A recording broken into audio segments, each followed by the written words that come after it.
Hi everyone, once again I welcome you all to Shri JIS। आज के इस current fair के लेक्चर में हम लोग फिर से एक बार डिस्कस करने वाले हैं एक बहुत ही इम्पोर्टेंट टॉपिक के रिगार्डिंग, जो कि एनवायरमेंट इकोलॉजी का टॉपिक है। कोरल्स के रिगार्डिंग हम लोग इस टॉपिक में डिटेल में डिस्कस करने वाले हैं। न्यूज़ में क्यों है ये भी हम लोग समझेंगे यहाँ पर।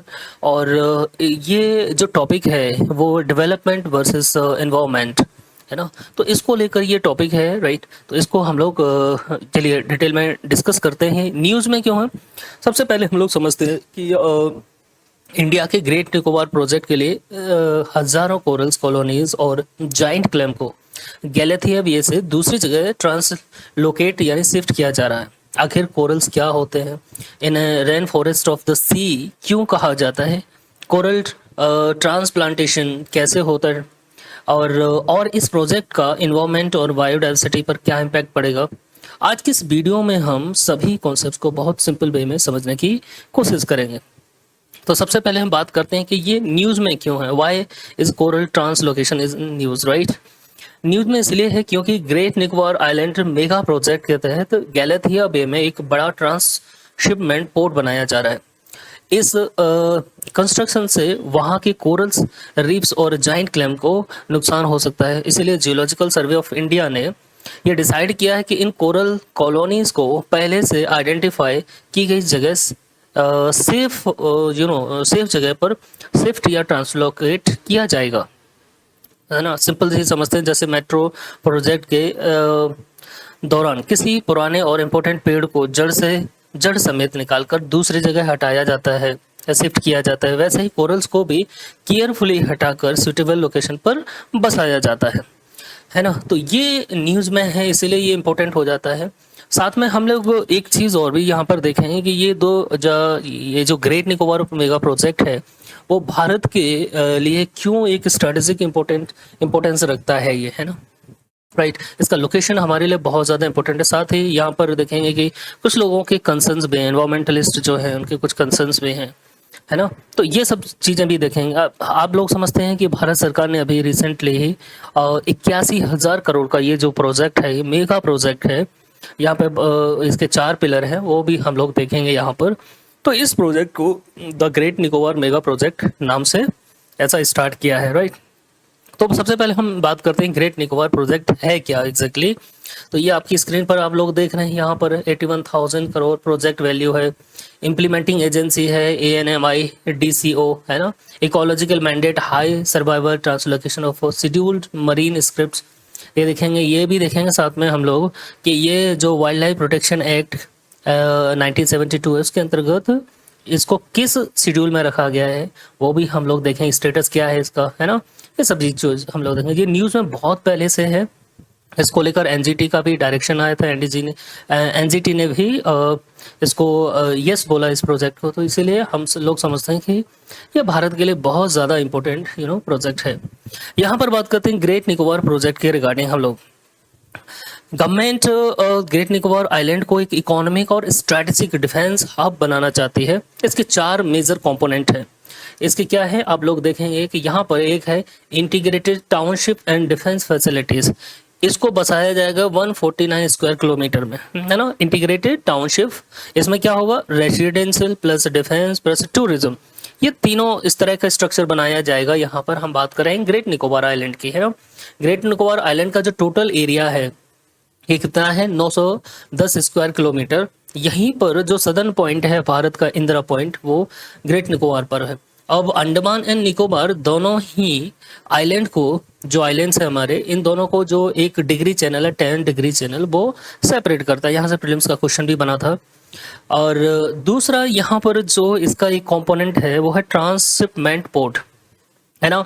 तो यहाँ पर ट्रांसशिपमेंट जो पोर्ट है वो गैलेथिया बे में यहाँ पर बनाने के लिए इसको अनुमति दी गई है। गैलेथिया बे में हम ट्रांसशिपमेंट पोर्ट बनाएंगे और ये 7.66 स्क्वायर किलोमीटर का होगा।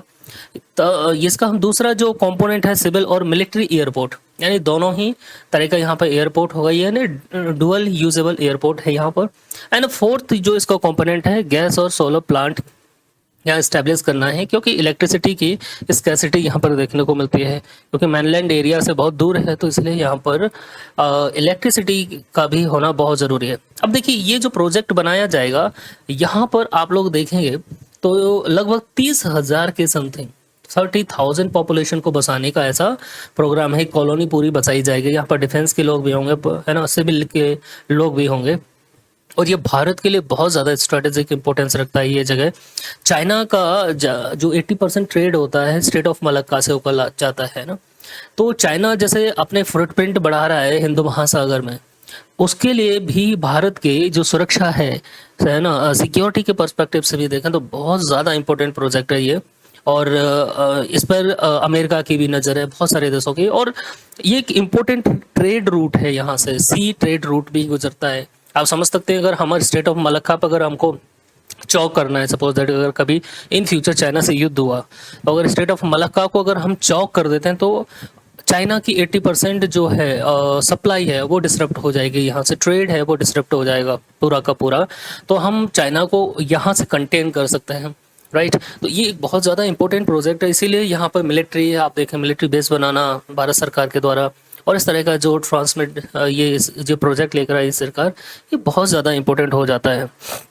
गैलेथिया वे क्यों इम्पोर्टेंट है? ये area ecological point of view से बहुत इंपॉर्टेंट है, क्योंकि यहाँ लेदरबैक टर्टल्स नेस्टिंग की साइट है। बेसिकली जो लेदरबैक टर्टल्स पाए जाते हैं उनकी नेस्टिंग साइट है, यहाँ पे हेचिंग करते हैं।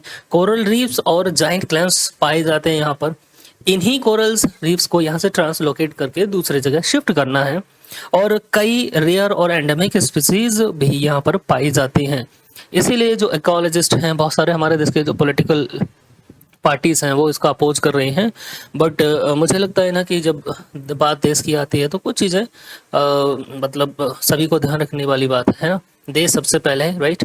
अब देखिए यहाँ पर जो बायोडाइवर्सिटी को बचाने के लिए क्या स्टेप लिए जा रहे हैं, यहाँ पर हम इनकी बात करते हैं, राइट।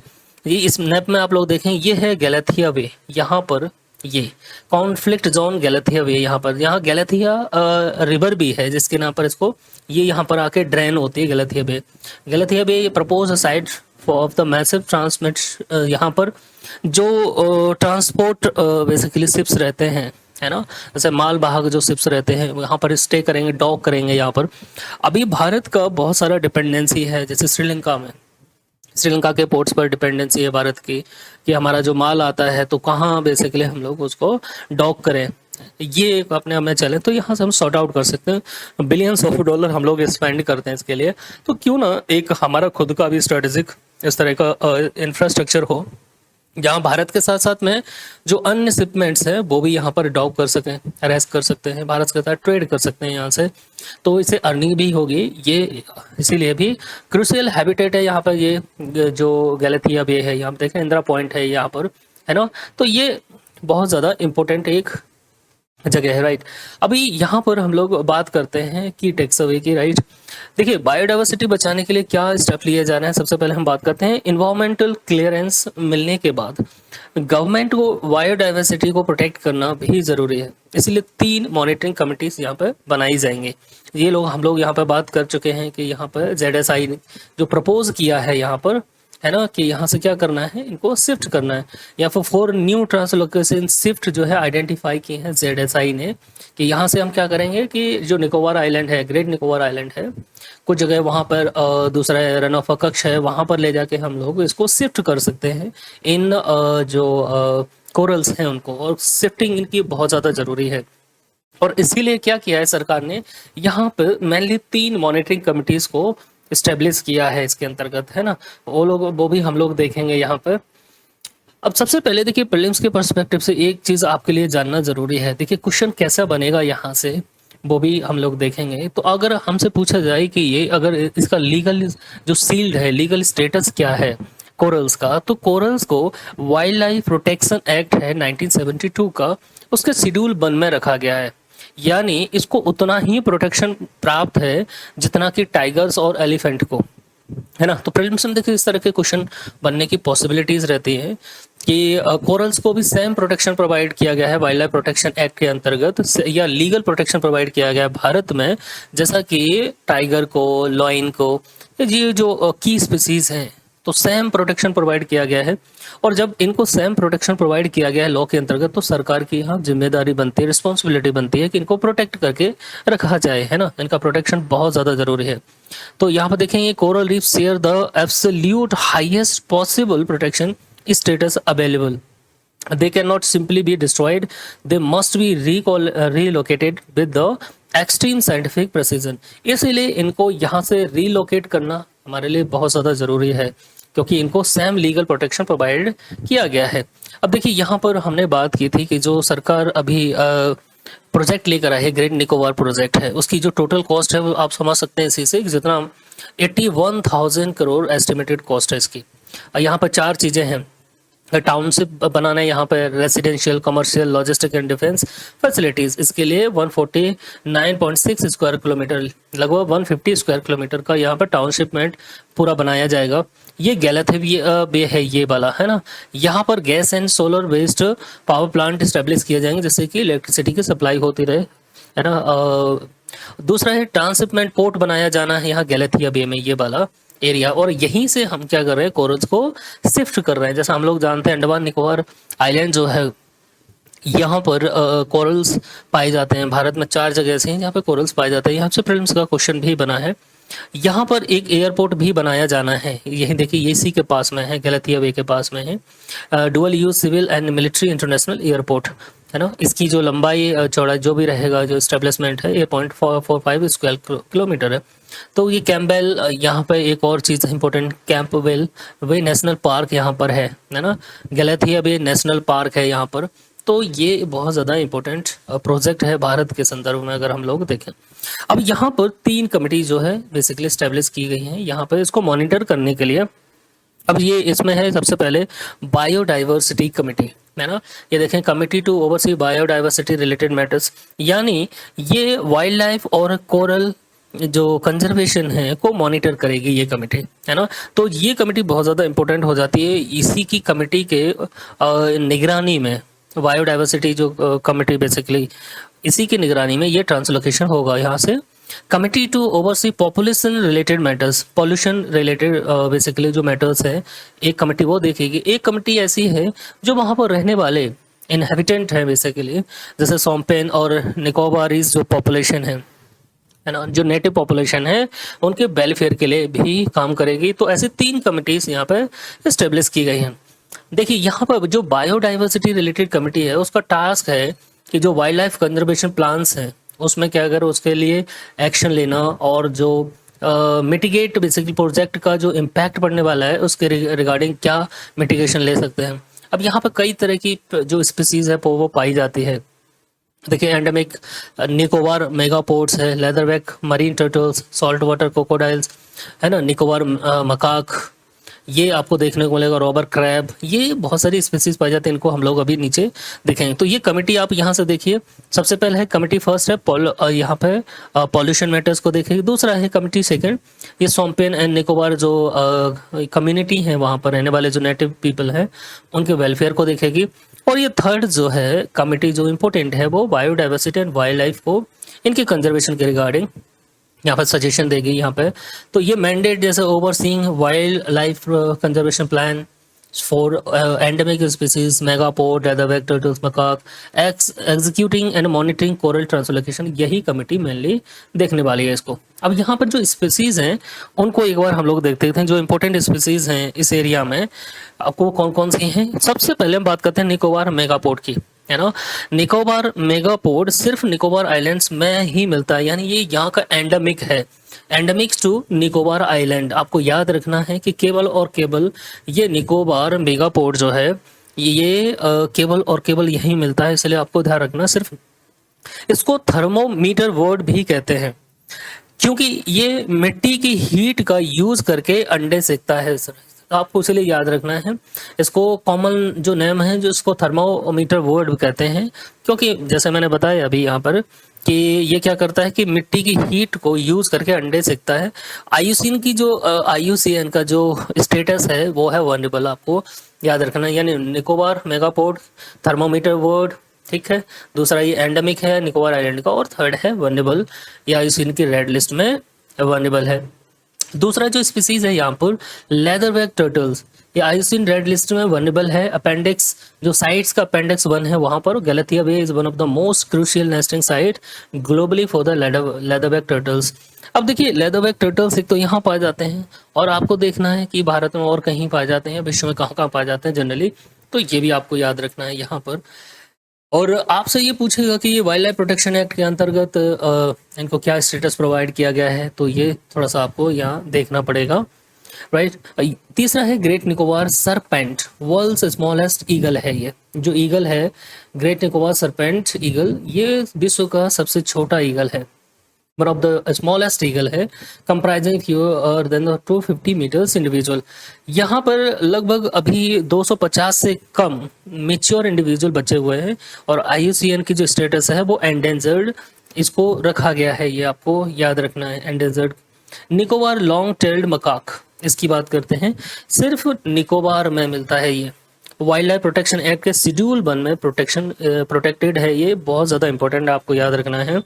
ये वाइल्ड लाइफ प्रोटेक्शन एक्ट का जो 1972 का उसका शेड्यूल 1 में रखा गया। तो जब भी किसी स्पीसीज को wild life protection act schedule 1 के अंतर्गत रखा जाता है, तो इसका मतलब है कि उसका जो हम कहें कि प्रोटेक्शन है वो हाईली प्रोटेक्टेड स्पीसीज है ना। यहाँ पर हमने देखा निकोबार पैराकीट की बात करते हैं, एंडेमिक स्पीसीज है, इसका आईयूसीएन स्टेटस नियर थ्रेटेंड है। निकोबार स्कॉप्स ऑल की बात करते हैं, तो ये आईयूसीएन रेड लिस्ट में नियर थ्रेटेंड है ना। साइज का अपेंडिक्स सेकंड में आता है। होप्सो की ये चीज़ आप लोगों को क्लियर हुई। यहाँ पे आप लोग देखेंगे ये निकोबार मेगापोड वनरेबल एंडेंजर्ड है, ग्रेट निकोबार सरपेंट ईगल है ना, वनरेबल नियर थ्रेटेंड साइज का, ये आप लोग यहाँ पर भी देख सकते हैं। अब बात करते हैं यहाँ पर कोरल रीफ्स क्या होते हैं। सबसे इम्पोर्टेंट क्वेश्चन है कि कोरल रीफ्स एग्जैक्टली होते क्या हैं। कोरल प्लांट्स एग्जैक्टली आप सब समझ लेना है, यहाँ पे कंफ्यूजन नहीं होना चाहिए, कॉमन मिथ है। तो कोरल प्लांट्स नहीं होते बल्कि एनिमल्स होते हैं, ये आपको ध्यान रखना है। ये फाइलम सिडेरिया के ऑर्गेनिज्म होते हैं, ठीक है। हर कोरल्स में हजारों छोटे छोटे जीव होते हैं जिन्हें पॉलिप्स कहा जाता है। यानी क्या होता है कि ये पॉलिप्स क्या होते हैं, छोटे छोटे जीव होते हैं, हजारों के समथिंग, लाखों के समथिंग, हजारों जीव होते हैं छोटे छोटे, इनको हम क्या कहते हैं, पॉलिप्स कहते हैं। इन्हें सोचिए एक अपार्टमेंट बिल्डिंग है, हर फ्लैट में एक फैमिली रहती है, वैसे ही कोरल कॉलोनी में हर छोटा पॉलिप एक इंडिविजुअल ऑर्गेनिज्म होता है और सारे मिलकर एक बड़ी कॉलोनी बनाते हैं, इसीलिए हम बोलते हैं इनको कोरल रीफ्स, है ना। आर्किटेक्चर अगर हम बात करें तो यहाँ पर देखिए जुमले 1 लिखा है, द कॉलिकल है ना, hard protected limestone skeleton attach to the sea floor rock. यहाँ पर एक लाइमस्टोन से बना हुआ एक सी फ्लोर से अटैच्ड आपको देखें एक स्केल्टन दिखाई देगा यहाँ पर, है ना। ये लाइमस्टोन से बना हुआ रहता है, ये जो दिख रहा है आप लोगों को। दूसरा है यहाँ पे पॉलिप की बात करते हैं, तो ये translucent right millimetres wide organism with stinging tactical to capture plankton. ये आपको जो दिखाई देता है ये वाला, है ना, मिलीमीटर के समथिंग इसकी लेंथ रहती है। हंसेस या थर्ड पे देखें, hundreds of identical cloned polyps connected into the complex 3D structure. अगर आप ये देखें तो ये यहाँ पे बहुत सारे पॉलिप्स दिखाई देते हैं जो इसके से अटैच होते हैं। अब व्हाट एग्जैक्टली कोरल्स, यहाँ पे आप लोग ये भी देख लेंगे, राइट, इस दूसरी इमेज में है ये टेंटिकल्स, ये होते हैं, ये इनको बोलते हैं हम क्या, tentacles, right, stinging extension use to capture plankton and small fishes. ये क्या करते हैं, जो स्मॉल फिशेस वगैरह को। दूसरा है पॉलिप, यानी पॉलिप बॉडी जो है, animal from the phylum cnidaria only a few millimetres in diameter, ये जो रहते हैं बेसिकली। थर्ड है जूजेंथेलिया, माइक्रोस्कोपिक एल्गी। ये जो जूजेंथेलिया छोटे छोटे से आपको दिखाई दे रहे होंगे, है ना, यही क्या करते हैं, फोटोसिंथेसिस और कलर का जो काम है मेनली कोरल्स में, ये यही करते हैं पॉलिप्स और फोटोसिंथेसिस, है ना। ये कैलिकल बेस है बेसिकली ये, है ना, इसको स्केलेटन बोला है, हार्ड प्रोटेक्टेड लाइमस्टोन स्केलेटन, इसी को हम बोलते हैं क्या, कैलिकल, ये आपको याद रखना है ना। तो यहाँ पर देखें कॉलोनी फॉर्मेशन हो रही है। तो इसके बेसिकली जो स्ट्रक्चर है आप देखेंगे तो यहाँ पर टेंटिकल दिखाई देगा, पॉलिप बॉडी है, जूजेंथेलिया, माइक्रोस्कोपिक एल्गी है, ये छोटे छोटे जो इसमें कलर भरते हैं, कलरफुल जो दिखाई देता है, इसी की वजह से दिखाई देता है। ये इसका काम क्या है, ये ना live inside the coral cells providing vital food nutrients and vibrant colours. ये क्या करते हैं कि बेसिकली जो कोरल के सेल्स में पाए जाते हैं, ये वाइटल फूड न्यूट्रिएंट्स एंड ये वाइब्रेंट जो कलर रहता है, ये इन्हीं की वजह से रहता है, जूजेंथेलिया की वजह से, माइक्रोस्कोपिक एल्गी की वजह से, है ना। होप्सो कि ये चीज़ आप लोगों को यहाँ पे समझ में आई होगी। तो कोरल्स आर क्या है, corals are animal from the phylum cnidaria, right. They comprise hundreds to thousands of living organism called polyps, जो हमने ऊपर अभी बात की थी, है ना। Each polyp has a stinging tentacles, है ना। हर एक पॉलिप के अंतर्गत क्या होता है, स्टिंगिंग टेंटिकल्स दिखाई देते हैं, कैप्चर, जो कि क्या करते हैं, फूड को कैप्चर करते हैं, such as plankton and small fishes को। ये जैसा हमने ऊपर देखा था, यहाँ पर जो स्ट्रक्चर है आप देखेंगे, यहाँ पर ये टेंटिकल्स हैं। टेंटिकल्स किस में पाए जाते हैं, ये पॉलिप्स में पाए जाते हैं, ठीक है ना। तो ये क्या करते हैं, यहाँ पर प्लैंकटन्स और स्मॉल फिशेस को कैप्चर करते हैं एज अ फूड के रूप में। It lives in groups of hundreds of thousands of genetically identical polyps known as a colony, और इन्हीं की, इसको हम बोलते हैं कॉलोनी।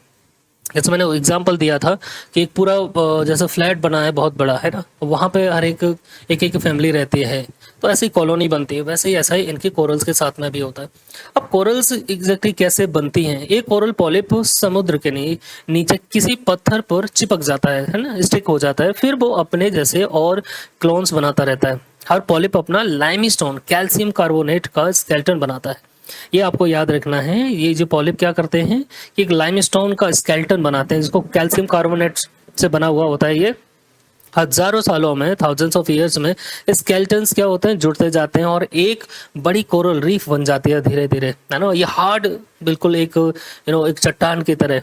कोरल का हार्ड स्ट्रक्चर क्या होता है, कोरल के नीचे जो सख्त ढांचा होता है उसे कॉलिकल या लाइमस्टोन स्केलेटल कहते हैं। तो आपको ये याद रखना है यहाँ पर, है ना। ये सॉफ्ट और हार्ड दोनों ही तरह के होते हैं कोरल्स बेसिकली, है ना। तो corals are characterised as either hard or soft corals. The architects of the coral reefs are hard corals which from complex three-dimensional structure over thousands of years, जिसे हमने यहाँ पर बात की। अब बात करते हैं कि देखिए कोरल इतने कलरफुल क्यों होते हैं। कोरल्स खुद कलरलेस होते हैं, लेकिन अंदर इनकी एक माइक्रोस्कोपिक एल्गी रहती है, जिसे जूजेंथेलिया कहते हैं। हमने यहाँ पर देखा था ना, ये जूजेंथेलिया आपको ये दिख रहा होगा। तो क्या होता है कि कोरल्स अपने आप में कलरलेस होते हैं। अब इनके अंदर जो माइक्रोस्कोपिक एल्गी रहती है ना, जिसे जूजेंथेलिया कहते हैं, ये एल्गी फाइटोसिंथेसिस करती है ना, फाइटोसिंथेसिस करती है, कलर को खाना, एनर्जी देती है, कोरल्स को क्या करती है, यहाँ से एनर्जी या खाना प्रोवाइड करती है। और कोरल को सुंदर रंग भी, जो कलर्स आते हैं वो इसी की वजह से आते हैं, जूजेंथेलिया की वजह से। जो कोरल्स में कलरफुल दिखाई देती है कोरल्स, वो इसी की वजह से आते हैं। जैसे घर में सोलर पैनल्स बिजली बनाता है, वैसे जूजेंथेलिया क्या करती है, सनलाइट से एनर्जी बनाकर कोरल्स को देती है। ये अब यहाँ पर एक और चीज़ इंपॉर्टेंट है हमारे लिए, ये होप्सो कि आप लोगों ने ये समझा होगा। यहाँ पर हमने ये सारा का सारा यहाँ पे डिस्कस किया है। अब कोरल और जूजेंथेलिया का सिम्बायोटिक रिलेशनशिप यहाँ पे हम लोग देते हैं कि इन दोनों के बीच में एक सिम्बायोटिक रिलेशनशिप पाया जाता है। दोनों एक दूसरे की मदद करते हैं। जूजेंथेलिया क्या देती है यहाँ पे, ये हमारे लिए जानना बहुत जरूरी है। ये जूजेंथेलिया फाइलम है ना, क्या करता है, ये फोटोसिंथेसिस से फूड, एनर्जी, कोरल स्केलेटन बनाने में हेल्प करती है। तो होप्स हो कि ये चीज़ समझ में आई होगी। जूजेंथेलिया जो एल्गी है वो क्या करती है, फोटोसिंथेसिस करके फूड प्रोवाइड करती है, एनर्जी प्रोवाइड करती है, कोरल को स्केलेटन बनाने में हेल्प करती है। अब कोरल यहाँ पे क्या देता है, सेफ घर रहने के लिए प्रोटेक्शन, कार्बन डाइऑक्साइड, न्यूट्रिएंट्स, ये कोरल्स इनको प्रोवाइड करती है। इस रिलेशनशिप को म्यूचुअलिस्टिक सिम्बायोसिस भी कहते हैं। तो आपको याद रखना, देखिए कोरल, ये होस्ट फाइलम सिनेडारिया, ये कोरल है, ये यहाँ पर क्या छोटे छोटे माइक्रोस्कोपिक यहाँ पे एल्गीज दिखाई देते हैं। ये जूजेंथेलिया फाइलम डेनोफ्लैगेलेटा भी बोलते हैं, microscopic colourful algae living inside coral cells. यही क्या करते हैं, इन कोरल सेल्स के अंतर्गत रहते हैं और यही इनको कलर प्रोवाइड करते हैं। ये क्या प्रोवाइड करते हैं, यह देखिए स्ट्रक्चर में आप लोगों को दिखाई दे रहा होगा। Provides to coral fixed carbon compounds by daytime photosynthesis enhancing यहाँ पर कैल्सिफिकेशन एंड न्यूट्रिएंट्स फ्लक्स, ठीक है ना। तो ये क्या करते हैं, इनको फोटोसिंथेसिस के माध्यम फूड एनर्जी। ये क्या प्रोवाइड करते हैं, provide to algae protected physical environmental and study carbon dioxide. ये इनको क्या करते हैं, कार्बन डाइऑक्साइड देते हैं, प्रोटेक्शन प्रोवाइड करते हैं। होप सो कि ये आपको बहुत अच्छे से यहाँ पर क्लियर हुआ होगा। अब बात करते हैं कि कोरल रीफ्स का सिग्निफिकेंस क्या है, इन्हें हम क्यों बोलते हैं रेन फॉरेस्ट ऑफ द सी। ये जानना हमारे लिए यहाँ पर बहुत ज़्यादा ज़रूरी है। जैसे रेन फॉरेस्ट में बहुत ज़्यादा बायोडाइवर्सिटी होती है, वैसे ही कोरल्स रीफ में भी बहुत ज़्यादा बायोडाइवर्सिटी पाई जाती है। ओशन का सिर्फ 0.1% एरिया कवर करता है ये कोरल्स, लेकिन लगभग अराउंड 25% मरीन स्पीसीज को शेल्टर और फूड देते हैं। तो आप समझ सकते हैं कि हैबिटेशन का काम करते हैं, है ना, उनको फूड प्रोवाइड करते हैं, शेल्टर प्रोवाइड करते हैं ये यहाँ पर। इसीलिए इन्हें rain forest of the sea कहा जाता है ना। इसके लिए देखिए यहाँ पर ये जो इमेज है इसमें कोस्टल डिफेंस, ये जो कोस्टल है बेसिकली, है ना, तो उसको क्या करते हैं, डिफेंस प्रोवाइड करते हैं। जैसे स्टॉर्म और फ्लड से प्रोटेक्शन प्रोवाइड करना, है ना, जो स्टॉर्म्स आते हैं समुद्र में या जो फ्लड आती है उससे क्या करते हैं, प्रोटेक्शन प्रोवाइड कर। तो कोरल रीफ्स नेचुरल वॉल की तरह काम करती है और लगभग 97% वेव जो एनर्जी है उसको एब्जॉर्व कर लेती है ये अपने अंतर्गत।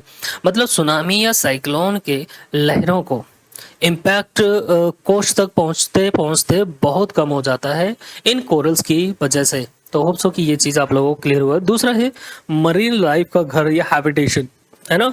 ये क्या करते हैं कि मरीन लाइफ को हैबिटेशन प्रोवाइड करती है। कोरल रीफ में हजारों प्रकार की मछलियाँ, क्रैब्स और अन्य समुद्री जो जीव रहते हैं, है ना, वो यहाँ पे पाए जाते हैं। नेक्स्ट है सी इरोजन को रोकना। ये समुद्र और कोस्ट के बीच नेचुरल बैरियर का काम करते हैं, है ना। तो ये यहाँ पे देखिए आप, और है या सिग्निफिकेंस आप लोगों ने देखे हैं कि 97% वेव एनर्जी को ये रोक लेते हैं बेसिकली। सब जब वो धीरे धीरे क्या करते हैं, जो कोस्ट है उसकी तरफ पहुंचते पहुंचते ये कम हो जाता है ना। Under water cities that support marine life, single reef can support thousands of different marine species, है ना। एक सिंगल रीफ जो है कोरल रीफ है वो thousands of different marine species को यहाँ पर सपोर्ट करते हैं। Act as a wave breakers के रूप में भी काम करते between the sea and the coast line and minimise the impact of a sea erosion. Sea erosion को रोकना, ये समुद्र और कोस्ट के बीच नेचुरल बैरियर का काम करते हैं, है ना। तो इसीलिए भी ये इंपॉर्टेंट हो जाते हैं यहाँ पर। अब बात करते हैं produce commercial goods and services worth around 375 billion dollar every year. यानी ये कमर्शियल गुड्स जो है इकोनॉमी को सपोर्ट कैसे करते हैं कि कोरल रीफ से टूरिज्म, फिशरीज और मेडिसिन मिलकर हर साल दुनिया को लगभग 375 बिलियन डॉलर की वैल्यू मिलती है। तो आप समझ सकते हैं कि इकोनॉमी के लिए भी कितना इंपॉर्टेंट है। यहाँ से मेडिसिन वगैरह है, टूरिज्म है ना, इस तरह की जो चीज़ें हैं वो भी यहाँ से तो इकोनॉमी को भी सपोर्ट करते हैं, राइट। यहाँ मेडिसिन का सोर्स भी है। साइंटिस्ट को कुछ सॉफ्ट कोरल्स से ऐसे कंपाउंड्स मिले हैं जो फ्यूचर में कैंसर ट्रीटमेंट में यूजफुल हो सकते हैं। और ये बहुत पुराने इकोसिस्टम है। कोरल्स रीफ लगभग 450 मिलियन सालों से, ईयर से अर्थ पर मौजूद है। तो आपने यहाँ पर इनका सिग्निफिकेंस देखा। इनको rain forest of the sea कहा जाता है क्योंकि exist on the earth nearly 450 million year. Australia जो great barrier reef is the largest in the world. जो ऑस्ट्रेलिया की ग्रेट बैरियर रीफ है वो विश्व में सबसे बड़ी कोरल रीफ बेसिकली हम बोलते हैं बैरियर रीफ है। इसका जो स्ट्रेचिंग देखें तो लगभग 2800 किलोमीटर के समथिंग ये फैली हुई है ना। तो ये यहाँ पर इसके कोस्टल डिफेंस भी प्रोवाइड करती है। 97% वेव एनर्जी एब्जॉर्ब कर लेती है। मेडिकल फ्रंटियर की तरह काम करती है। नोबल फार्मास्यूटिकल्स यहाँ से मिलते हैं। बायोडाइवर्सिटी हार्बर के रूप 25% ऑफ ऑल मरीन लाइफ वो हैबिटेशन प्रोवाइड करती है। और अगर हम इकोनॉमिक इंजन के रूप में देखें, इकोनॉमिक बेनिफिट के रूप में देखें, तो लगभग 375 बिलियन एनुअली यहाँ से इनको मिलता है। अब जैसे मैंने ऊपर भी बताया था कि वाइल्ड लाइफ प्रोटेक्शन एक्ट का जो शेड्यूल 1 है उसके अंतर्गत इनको जो लीगल प्रोटेक्शन प्रोवाइड किया गया है भारत में, है ना। तो आपको ये चीज़ याद रखना है। अब बात करते हैं कि how corals are how coral reefs are translocated. और इससे पहले हम लोग थोड़ा सा देखते हैं कि भारत में बेसिकली ये कोरल रीफ कहाँ पाए जाते हैं। तो आपको याद रखना है, इंडिया में कोरल रीफ्स ये 4 जगह, Andaman Nicobar islands, gulf of Kutch, gulf of Mannar और लक्षद्वीप आइलैंड। सुंदरबंस में कोरल रीफ्स नहीं मिलते हैं क्योंकि वहाँ नदियों से आने वाली मिट्टी, सेडिमेंट्स और कम सैलिनिटी कोरल ग्रोथ के लिए सूटेबल नहीं है। ये क्वेश्चन भी पूछा जा सकता है कि भाई सुंदरबन में ये कोरल रीफ्स क्यों नहीं पाए जाते। तो भारत में प्रीलिम्स में यहाँ पे प्रीवियस ईयर में क्वेश्चन पूछा गया है कि भारत में कोरल रीफ्स कहाँ कहाँ पाए जाते हैं। तो अंडमान निकोबार याद रखना है, gulf of Kutch, gulf of Mannar and Lakshadweep island जो है हमारे वो, ठीक है ना। भारत में 4 जगह। अब कोरल्स को ग्रो करने के लिए आइडियल कंडीशन क्या है, इनके बारे में हम बाद में बात करेंगे। तो सबसे पहले हम बात करते हैं यहाँ पे कोरल रीफ्स को कैसे ट्रांसलोकेट किया जाता है। कोरल ट्रांसलोकेशन मतलब कोरल्स को एक जगह से दूसरे सुइटेबल जगह केयरफुली शिफ्ट करना। प्रोसेस क्या होता है, हेल्दी कोरल कॉलोनीज को आइडेंटिफाई किया जाता है, उन्हें बहुत केयरफुली कट या रिमूव किया जाता है, नई जगह पर रॉक्स या आर्टिफिशियल कंक्रीट स्ट्रक्चर पर अटैच किया जाता है, नायलॉन थ्रेड या इको फ्रेंडली मटेरियल से फिक्स किया जाता है, फिर कई महीनों तक उनकी मॉनिटरिंग की जाती है। इंडिया के जैसे कुछ एग्जांपल हैं, गल्फ ऑफ कच्छ में 16,000 से अधिक कोरल सक्सेसफुली शिफ्ट किए गए हैं, है ना। यहाँ पर हम देखेंगे रीवॉच मैरीन कंजर्वेशन है, इसने बताया था कि कैसे क्या है। लेकिन यहाँ पे देखिए क्या होता है, ये आप लोग देखेंगे यहाँ पर हार्वेस्टिंग। सबसे पहले ट्रांसलोकेशन में क्या होगा, यहाँ पे harvesting, first step harvesting, fragmenting corals carefully from the Galathea bay project impact area, right. दूसरा यहाँ पे कल्टीवेशन एंड एंकरिंग, है ना, ये सब किया जाएगा। ऐसे ये नायलॉन का जो थ्रेड है इनसे इनको और ये अपलिफ्ट करके फिर दूसरे जगह शिफ्ट किया जाता है, प्रेसिजन डिप्लॉयमेंट किया जाता है। जैसे भारत ने पहले भी गल्फ ऑफ कच्छ में, अंडमान आइलैंड में जैसे कि रीफ वॉच मरीन कंजर्वेशन ने आर्टिफिशियल स्ट्रक्चर पर कोरल ट्रांसप्लांट किया है। यहाँ पर सिंधुदुर्ग महाराष्ट्र में कंक्रीट फ्रेम्स पर कोरल फ्रैगमेंट्स लगाकर उन्हें ओशन बेड में ग्रो किया गया है। तो याद रखना भारत में अभी 3 जगह, सिंधुदुर्ग महाराष्ट्र में है, अंडमान आइलैंड्स में और गल्फ ऑफ कच्छ में। हाई सर्वाइवल रेट के लिए क्या जरूरी है इनके लिए, सबसे पहली बात है नई जगह पर सेम डेप्थ, सेम सनलाइट, ये इनके लिए बहुत ज़्यादा ज़रूरी है। यानी सेम स्ट्रक्चर होना चाहिए जब वो सरवाइव कर पाएंगे यहाँ पर, है ना। जैसे ये ग्रेट निकोबार प्रोजेक्ट के रिगार्डिंग हम लोग अभी बाद में देखेंगे। यहाँ पर देखिए ये आपका गल्फ ऑफ कच्छ है, यहाँ पे सिंधुदुर्ग महाराष्ट्र और अंडमान आइलैंड यहाँ पे 2017 में इनको ट्रांसलोकेट किया गया था। तो यहाँ पे हमने क्या किया है, इंडिया ट्रांसलोकेशन ट्रैक रिकॉर्ड जो है बहुत सक्सेसफुल रहा है यहाँ पर, है ना। महाराष्ट्र में सिंधुदुर्ग जो है वहाँ पे 3 इयर्स कल्टीवेशन प्रोजेक्ट चलाया ये। और यहाँ पे गल्फ ऑफ कच्छ में भी जियोलॉजिकल सर्वे ऑफ इंडिया ने लगभग 16,000 ऐसे कोरल को बेसिकली शिफ्ट किया है यहाँ पर। ये यहाँ पर आप लेख देखेंगे एनाटॉमी ऑफ सक्सेसफुल रिलोकेशन। तो ये किस पे डिपेंड करती है, एक तो देखिए डेप्थ, करंट फ्लो कैसा है, प्रेशर कैसा है, अमाउंट ऑफ लाइट कैसी है। यानी सेम डेप्थ होना चाहिए, same sunlight, same water current, same pressure और सिंपल एनवायरमेंटल कंडीशन होनी चाहिए। जैसा कि अंडमान निकोबार में गैलेथिया बे में है, बस सेम ही कंडीशन होना चाहिए, तब वो सरवाइव कर पाएंगे यहाँ पर, है ना। तो डेप्थ एंड लाइट है, टेम्परेचर है, temperature perpetually warm, narrow, diagonal, annual range temperature लगभग 20 डिग्री सेंटीग्रेड होना चाहिए। डेप्थ कितनी होना चाहिए, 45 मीटर से लेके 55 मीटर बिलो सी सरफेस, रिक्वायर्ड अबंडेंट सनलाइट। तो बहुत ज़्यादा डेप्थ नहीं होना चाहिए, आपको याद रखना यहाँ से, क्योंकि ये क्या करते हैं कि फोटोसिंथेसिस करेंगे, उसके लिए इतना 45 मीटर से लेके 55 मीटर बिलो सी सरफेस, राइट। वाटर क्वालिटी की अगर बात करें तो clean, pristine, salt water, fresh और हाईली सैलिन वाटर इनके लिए लीथल होता है। ध्यान रखना है कि फ्रेश वाटर में या ज़्यादा सलाइन वाटर में ये सरवाइव नहीं कर पाते हैं, है ना। इसीलिए आपको एक और इसीलिए कारण बनेगा, सुंदरबन में वहाँ पर फ्रेश वाटर और सलाइन वाटर दोनों तरह का वाटर मिलता है, इसलिए वहाँ पर ये सरवाइव नहीं कर पाती हैं। फूड सप्लाई, सी वर्ड साइड पोजिशनिंग होना चाहिए, अबंडेंट फाइटोप्लैंक्टन्स एंड ऑक्सीजन इनके लिए बहुत ज़्यादा जरूरी है, तब ये सर्वाइव कर पाएंगे हैं। तो होप सो कि आप लोगों की इस चीज़ समझ में आई होगी कि स्टेबल क्लाइमेटिक कंडीशन होना चाहिए। यानी corals are highly susceptible to quick changes, they grow in regions where climate is significantly stable for a long period of a time, है ना। परपिचुअली वार्म वाटर होना चाहिए, यहाँ पे लगभग 20 डिग्री सेंटीग्रेड, है ना। और आप लोगों ने एक चीज़ समझते हैं कि जो ट्रॉपिकल वाटर है 30 degree north and 30 degree south latitude, the temperature of water is around 20 degree centigrade. There diurnal और एनुअल टेम्परेचर रेंज जो है वेरी नैरो होता है, यानी एक जैसा टेम्परेचर आपको दिखाई देगा वर्ष भर यहाँ पर, है ना। दिन और रात का जो भी टेम्परेचर है या वर्ष का जो टेम्परेचर है आपको एक जैसा दिखाई देगा। अब मैंने पहले भी बताया था कि why corals reefs are absent on a west coast of tropical continents, because coral ocean जो कोल्ड ओशन करेंट्स हैं, कोरल्स उनको लाइक नहीं करते, है ना। अगर कोल्ड ओशन करंट रहेंगी तो वहाँ पर ये सर्वाइव ही नहीं कर सकते, इनके लिए टेम्परेचर चाहिए लगभग 20 डिग्री सेंटीग्रेड। इसीलिए जो वेस्ट कोस्ट है ट्रॉपिकल कॉन्टिनेंट्स के, वहाँ पर ये आपको दिखाई नहीं देते हैं, है ना।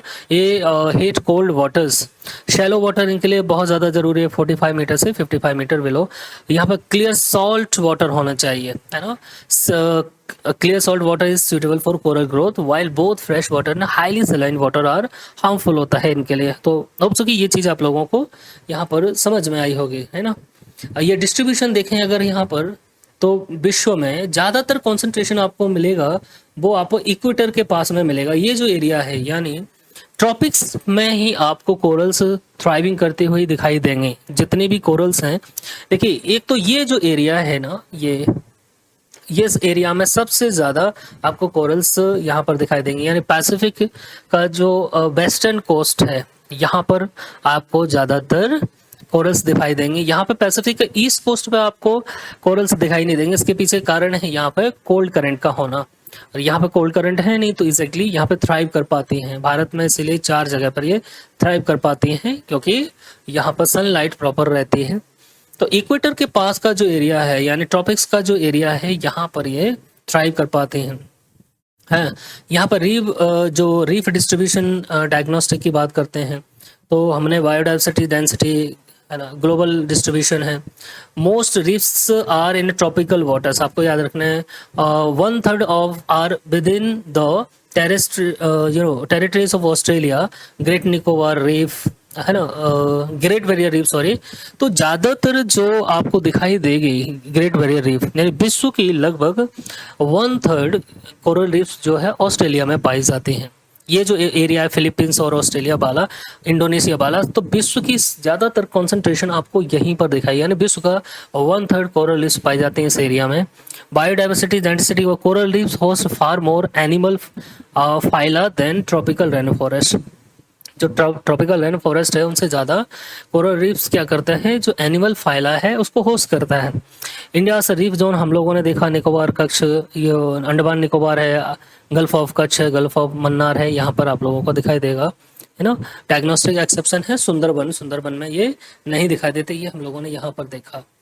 साथ में हमने एक और बात की थी कि कोरल्स एंड ज़ूजेंथेलिया, इनके बीच में क्या बेसिकली क्या संबंध है, क्या रिलेशनशिप है ना। तो they are referred as the tropical rain forest of the ocean, है ना।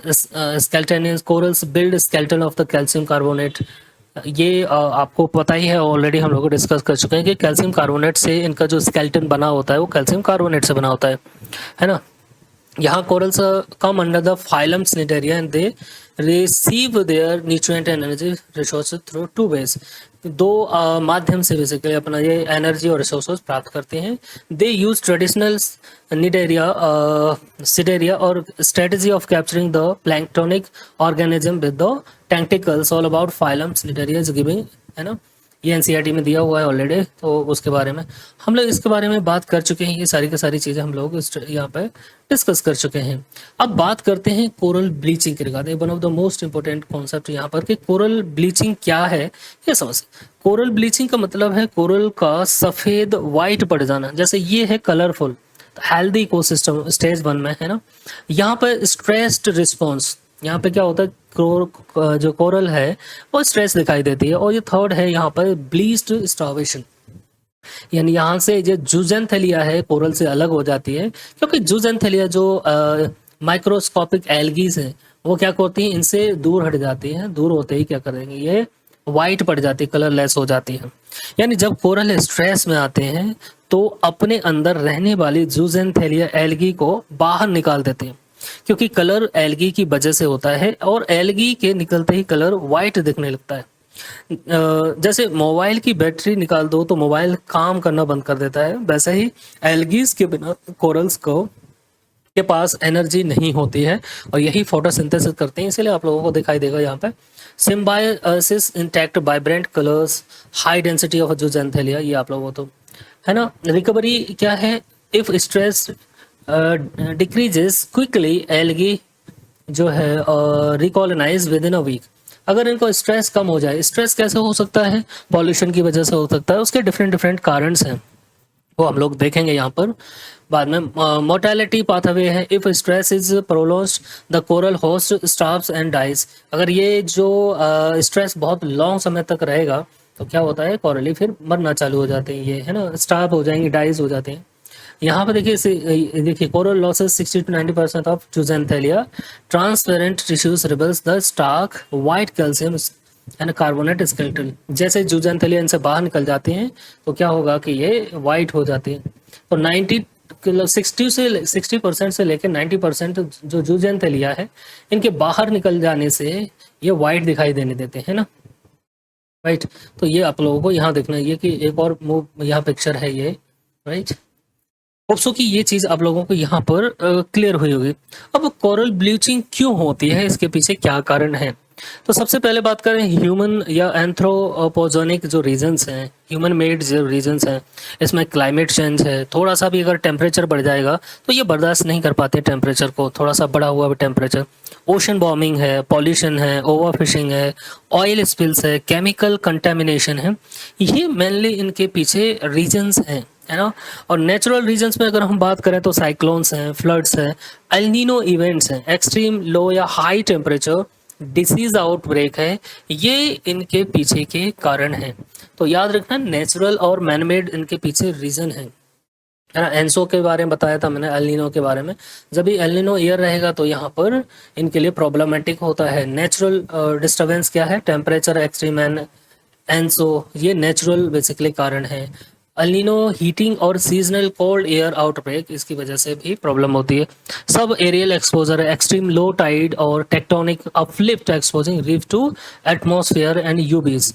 जो यूबीज हैं, है ना, अल्ट्रावायलेट जो रेडिएशंस हैं, उसको अगर एक्सपोज करते हैं, उसके अंतर्गत आते हैं तो भी इनके लिए एक प्रॉब्लम होती है। फ्रेश वाटर डाइल्यूशन है, rapid salinity drops from storm generated precipitation, है ना।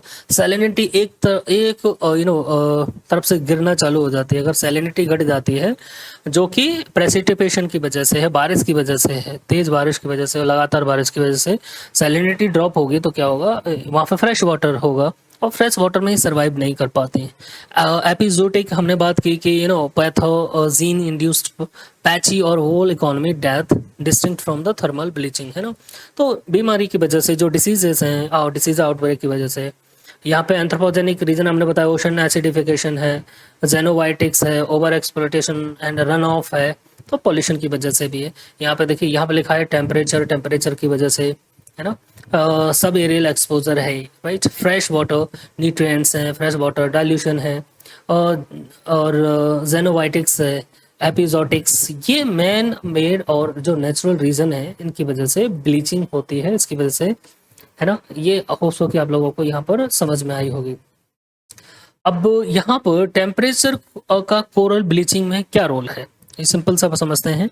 जैसे कोरल बहुत सेंसिटिव होते हैं, कई हफ्तों तक थोड़ा टेम्परेचर बढ़ना, यानी 3 से 4 डिग्री सेंटीग्रेड का सडन इंक्रीज होना टेम्परेचर का, दोनों ब्लीचिंग का रीजन बन सकते हैं। ओशन वार्मिंग और ओशन एसिडिफिकेशन मिलकर कोरल स्केलेटन बनाने की कैपेसिटी को भी कम कर देते हैं।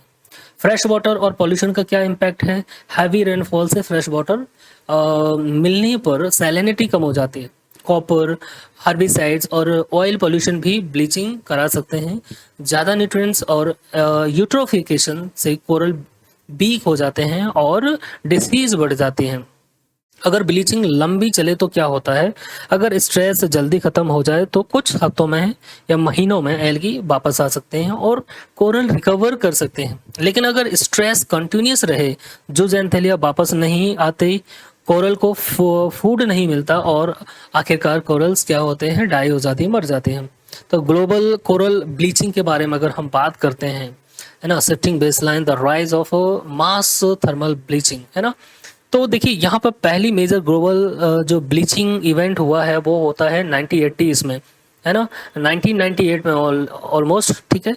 ये आपको दिखाई देगा, मास mortalities were non thermal low tides, है ना, टेम्परेचर इवेंट्स वर जियोग्राफिकली आइसोलेटेड। तो 1980s में पहला यहाँ पे कोरल ब्लीचिंग होती है, ग्लोबल कोरल ब्लीचिंग की बात कर रहे हैं हम लोग। दूसरा जो होता है 2010 की बारे में, ये वैसा समय है 2010 के समय का, global expansion era of 1980s, bleaching observed across major regions, है ना, कैरिबियन, पैसिफिक, इंडियन ओशन और अफेक्टिंग ऑल डेप्थ, ठीक। थर्ड जो एरा है अभी बात करते हैं, तीसरा और सबसे सीवर है 2015 से लेकर 2016 में जो स्टार्ट हुआ है, जिसका major reason strong El Nino रहा है। ये आपको याद रखना है यहाँ पर। अब कोरल ब्लीचिंग के कॉन्सिक्वेंसेस क्या हैं, ये हमारे लिए यहाँ पर जानना जरूरी है। इससे पहले हम लोग थोड़ा सा कुछ और भी जानना चाह रहे थे यहाँ पर। कोरल्स को ग्रो करने के लिए आइडियल कंडीशन क्या है, ये हमारे लिए जानना जरूरी है। यहाँ पे शायद पीछे डिस्कस नहीं किया मैंने, राइट, और ऊपर थोड़ा सा छूट गया। हमारे लिए सबसे इम्पोर्टेंट फैक्टर है कोरल्स को ग्रो करने के लिए आइडियल कंडीशन कौन सी। तो सबसे पहला है स्टेबल क्लाइमेट का होना। कोरल्स को अचानक टेम्परेचर चेंज पसंद नहीं होता है ना। अगर टेम्परेचर सडन चेंज होता है, कोरल स्टार्ट डाइंग, राइट।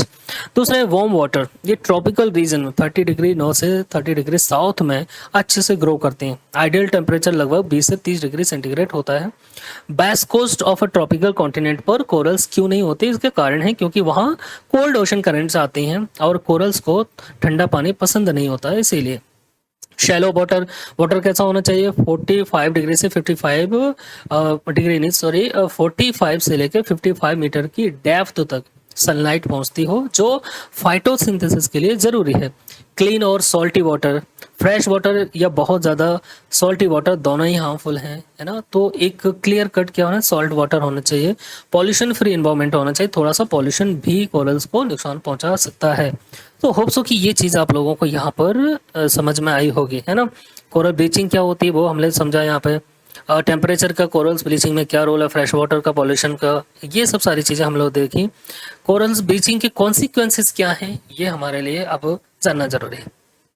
देखिए, मरीन बायोडाइवर्सिटी का लॉस होगा, इससे फिश प्रोटेक्शन, जो फिश प्रोडक्शन है, इसमें कमी आएगी और लगभग 500 मिलियन लोगों की लाइवलीहुड पर असर पड़ेगा।